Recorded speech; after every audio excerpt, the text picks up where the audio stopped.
Hidrovía ha sido un capítulo de conflicto con Paraguay. El país hermano dice que Argentina cobra un peaje que no corresponde. Hubo reuniones que sí que no y la cosa desmejoró, Daniel, ¿eh? Exactamente.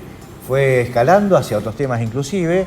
Ya estamos enseguida en 30 segundos con la conexión internacional. Antes lo saludamos al ingeniero Benicio Simula, que está con nosotros aquí. Bienvenido. ¿Cómo le va, ingeniero? ¿Qué tal? Buenas noches, un gusto. Ya estamos hablando de esto, ¿no? Que es un tema que atrapa, pero también preocupa de alguna manera por este cambio de clima que hubo en las relaciones bilaterales entre Argentina y Paraguay. Sí, creo que escaló a un nivel que no corresponde.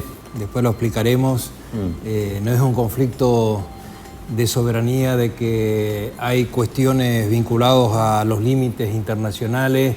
Es una cuestión económica de poco monto, como lo voy a explicar ahora, y que realmente creo que no corresponde haber llegado a esta situación. Hemos estado en un seminario que organizamos el año pasado desde la facultad con el Centro de Ingenieros Paraguayos en Asunción, y se ha tratado precisamente esta cuestión. ¿Es una casualidad que esto haya hecho escala un poco más alto a medida que ha transcurrido la semana desde la presencia del nuevo presidente? ¿Paraguay políticamente tomó otra determinación a partir de la asunción de Peña? Bueno, en primer lugar, a mí me parece que el presidente Paraguay no tendría que haber intervenido en esta etapa. Si uno analiza cómo se mueven las cuestiones diplomáticas, siempre el presidente tiene que ser el último fusible. Tendría que haber participado el canciller, haber dicho lo que dijo el presidente, pero no el presidente, porque ya se quemó la última etapa, en la última instancia. Una escalada que es eminentemente técnica, y al respecto, permítame aclarar esta cuestión. En el año 1992, los 5 países que conforman la Cuenca del Plata, Brasil, Paraguay, Bolivia, Argentina y Uruguay, crean el Comité Interprovincial de la Hidrovía Paraná-Paraguay. En ese marco se encarga al Banco Interamericano de Desarrollo el proyecto de todos los trabajos que habría que hacer a lo largo de la hidrovía. Argentina cumplió el 100%, desde Confluencia al sur, que era su ámbito. A partir de ahí, de esos trabajos realizados, Argentina cobraba solamente de Santa Fe al sur, no de Santa Fe al norte. Por cuestiones que todavía no lo pudimos dilucidar, y hemos tenido un seminario con diferentes instituciones en la semana pasada en la Facultad de Ingeniería, como la Liga Naval Argentina, entre otras, no pudimos dilucidar por qué durante 20 años la Argentina no cobró peaje. Porque Argentina hizo todos los trabajos, hizo el dragado, hizo el balizamiento, claro, resolvió cuestiones de curvatura. Los más memoriosos se acordarán que frente, por ejemplo, a Empedrado había una curvatura donde los trenes de barcaza tenían que ser desarmados para pasar. Eso fue un trabajo muy enorme. Y lo pagamos los argentinos, lo pagó usted, TEL, todos nosotros. Durante 20 años Paraguay operó en el tramo Santa Fe-Confluencia absolutamente gratis. O sea que lo que hace la Argentina es cobrar lo que todos los argentinos estamos pagando. Claro, está bien. Y ahí me parece muy bien. La cuestión es de forma. El estatuto del comité señala que las decisiones y las acciones tienen que ser llevadas al seno de ese comité de la hidrovía Paraná-Paraguay. O sea que los 5 países deben intervenir. Los 5 países deben intervenir. Argentina, la verdad que con el actual gobierno nunca ha participado del comité de la hidrovía Paraná-Paraná. Nunca ha participado. Y el segundo aspecto es que el estatuto que conformaron estos 5 países señala que todas las tarifas en los puertos, o en este caso los peajes, tienen que ser igual para cualquier embarcación de cualquier bandera. Y Argentina aplicó un valor para las banderas que no son de Argentina y un valor menor para las de bandera argentina. Entonces, la cuestión es de forma, no de fondo. O sea, yo creo y sostengo que Paraguay tiene que pagar. Okay. Y todos los países tienen que pagar. Porque la verdad que a mí no me gusta que mis impuestos vayan para mantener un tramo de la hidrovía cuando los beneficiarios son los que transportan la carga. Sí. Me parece que es absolutamente injusto. El segundo aspecto, insisto, y cuando yo le decía que me parece que se escaló a un nivel que no corresponde, es cuando el presidente del Paraguay dice vamos a llevar a Washington. Washington no se va a meter en este tema porque es una cuestión económica, no es una cuestión de la guerra Ucrania-Rusia.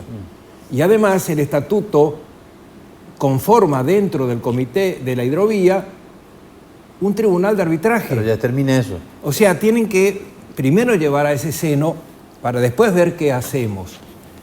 Y además no estamos hablando, yo escuché algunas opiniones, inclusive de nuestro país, que parece que, bueno, como no tenemos dólares, a través del cobro del peaje tratamos de resolver la caja. Mire, para que seamos rápidos, Paraguay debe estar sacando en este momento, o moviendo a través de la hidrovía 10 millones de toneladas por año. Si usted aplica 1,43, vamos a redondear 1,5, estamos hablando de 15 millones de dólares. No es que Vamos a ver, son país. 500 millones de dólares, 1.000 millones de dólares, son 15 millones de dólares. Entonces, fíjense que inclusive el Sindicato Marítimo de la Argentina, los armadores de la Argentina, salieron en apoyo a que se cobre el peaje. Y este es el tema que seguramente se resolverá en los próximos días. En todo caso, lo que sí es una cuestión técnica en la cual Argentina tendrá que explicar por qué llega a ese valor. Qué fácil de resolver. Para que ustedes me entiendan, si mantener este tramo de la hidrovía sale 10 millones de dólares, o pongamos 15 millones de dólares por año, y Paraguay mueve 10 millones de toneladas, dividido me da 1,5 dólares por tonelada. O sea, no hay nada complejo en toda esta Ahora, cuestión. Paraguay se recuesta en el hecho de que en ningún momento los 5 países acordaron protocolarmente Ese es por el eso pago de peaje. es ¿no? un problema de forma. Claro. Cuando usted ¿De quién fue la responsabilidad, cuando usted está en un entonces? juicio, ¿no es cierto? Sí. Como este caso de Chocolate, ¿no es cierto? Que lo dejan liberado porque es más una cuestión de forma que de fondo. Claro. Todos saben que hubo un ilícito con la extracción del dinero con esas tarjetas, pero los jueces anulan la causa porque supuestamente hay una cuestión de forma de cómo se tomaron las pruebas. Bueno, acá lo mismo. Argentina tendría que haber elevado al Un error comité. político, entonces. Es un error político por una cuestión en la cual, con ustedes hemos hablado fuera de cámara, alguna vez en la Argentina tenemos que también aprender de los países del primer mundo que los que ocupan los cargos son gente que está preparada. A ustedes yo les decía que Gallardo salió campeón y sacó 14 campeonatos, no por el club que dirigió, sino por el equipo que tenía. Y en Argentina llegamos a las elecciones como ahora, seguramente en octubre o noviembre, y vemos, a ver, ¿quién ocupa este cargo? ¿Quién ocupa este cargo? Y hay que prepararse. En los países desarrollados, la gente se prepara. Mire, acabo de terminar de un libro que es Camino al Poder, que explica el sistema político en Inglaterra, que la verdad para mí es uno de los mejores sistemas. Ustedes saben que hay 2 partidos, conservadores y laboristas. Claro. Si gana uno, los parlamentarios arman automáticamente un gabinete en la sombra. Y viceversa. Bueno, acá justo en este tema aparece el caso, un tal Kerkale, que era parlamentario de los conservadores, que arman su gabinete en la sombra, lo nombran ministro de Transporte. Durante un año se reunió con los sindicatos, con todos los organismos vinculados al transporte ferroviario, aéreo, etcétera, etcétera. Se dedicó a estudiar, de tal manera que cuando los conservadores vuelven a ganar, él estaba preparado para ser ministro. Yo siempre doy un ejemplo, y esto no quiero tomarlo como algo partidario político, pero un país desarrollado, ni Jaime ni Schiavi hubiesen sido secretario de Transporte. Hay improvisación entonces también en ese sentido, ¿no? Y hay improvisación. El que está al frente de esto es el intendente de Escobar. Será un muy buen intendente, pero cero formación en este tema. Claro. Cero formación. Entonces, los países desarrollados, como usted analiza, sí, el que llega a ocupar un cargo es del partido de gobierno, claro, pero está preparado. Ingeniero, aprovechando su conocimiento... Perdón, y cierro. Sí. Cuando empieza este conflicto, en cualquier país, ¿qué hubiese dicho Cancillería? Momento, esto pasa a ser un problema diplomático, Cancillería toma este tema. Y tenemos un canciller, con todo respeto, que no podría ser canciller. En un país serio. En un país serio, Cafiero no sería canciller, porque este tema lo tendrían que haber cortado de entrada. Decir, señores, esto se transformó en un conflicto diplomático, nosotros nos hacemos cargo de este tema para resolver diplomáticamente esta cuestión. Obviamente con asesoramiento técnico.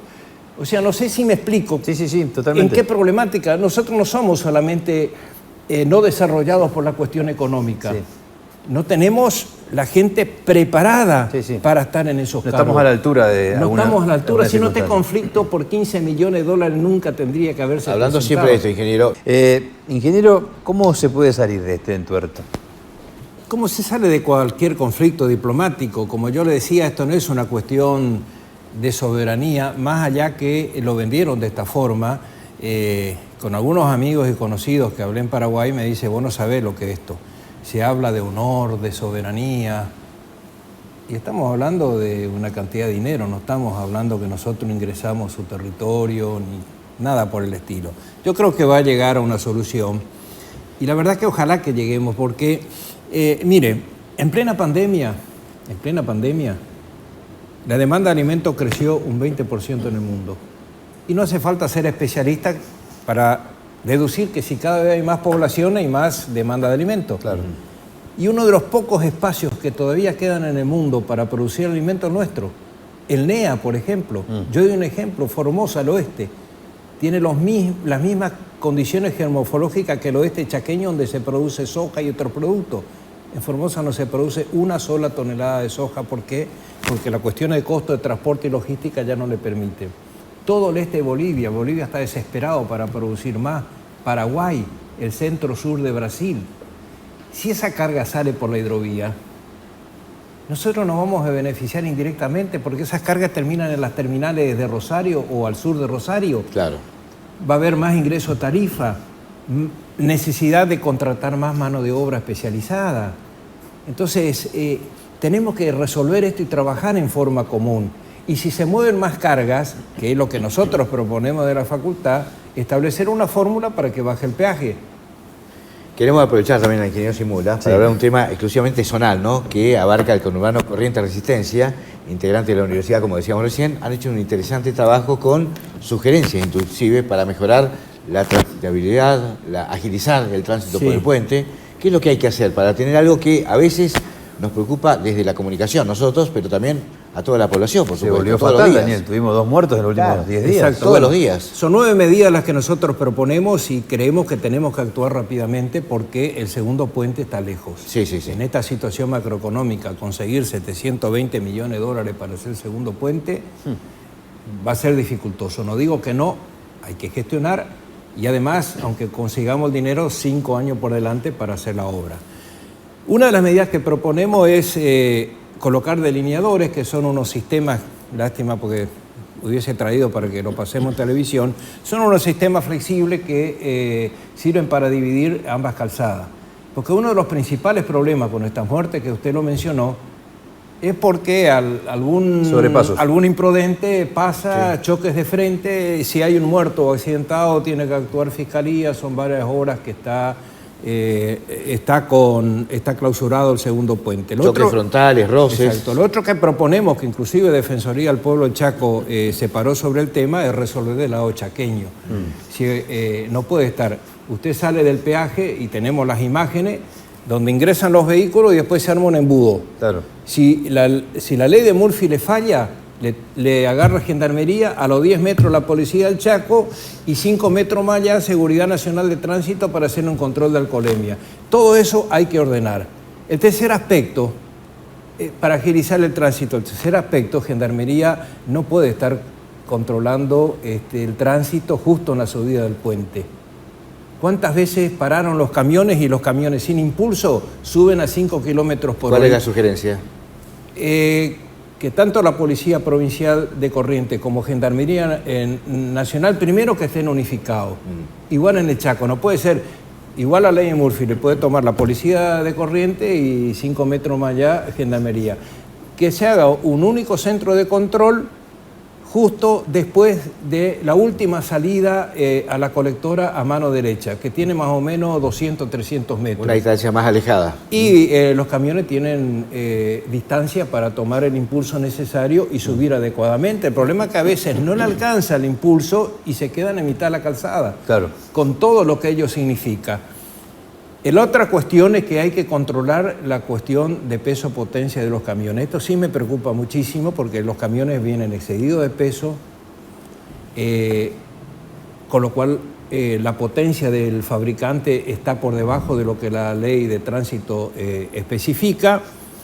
Y lo que más preocupante, que tenemos muchas imágenes, que además el freno no alcanza, porque el fabricante fabrica los camiones con frenos para las cargas máximas admitidas según la ley de tránsito. Claro. Y se quedan sin freno. Tenemos justamente imágenes, el año pasado un camión casi choca contra los Obenque. Yo quiero recordarle que hace algunos años atrás el puente Zárate-Brazo Largo tuvo que ser clausurado en una de las manos 6 meses porque un camión chocó cerca de los Obenque, y eso que los Obenque están separados más de la calzada que acá. Los Obenque, para los que no conocen, son los cables que sujetan el voladizo respecto a las pilas centrales. Perdón, y termino. Si ese camión, sin freno, choca y tiene cargas peligrosas y estalla, nos quedamos sin puente. Y damos ejemplo, y si no, entran a YouTube, por ejemplo, hace poco tiempo, en un puente en Bolonia, Italia, explotó un camión con carga peligrosa. No saben lo que es la imagen del puente. La pregunta es, ¿cómo resolvemos 27.000 vehículos pasando por día? Usted sabe el caos social y económico. Es interesante que se tenga en cuenta este tipo de estudios que se hacen. ¿Sabe qué pasa? Es poca plata. Sí. Si nos quedamos sin puente, realmente yo no sé qué van a hacer la gente que trabaja de un lado, estudia del otro. De esos 27.000 vehículos, el 70% son entre el área metropolitana de Resistencia y de Corrientes. No podemos retroceder 50 años, ojo. Sí, pero hace 50 años el tránsito usted lo resolvía con una balsa. 27.000 vehículos, ¿cómo resuelve usted? Muy interesante, ingeniero, gracias por estos minutos. Por la visita. Gracias a usted. Por haberse cruzado además por el puente, justamente viniendo del Chaco, ¿no? Vino varias veces a Corrientes. Muy amable, Simula, ingeniero, con nosotros.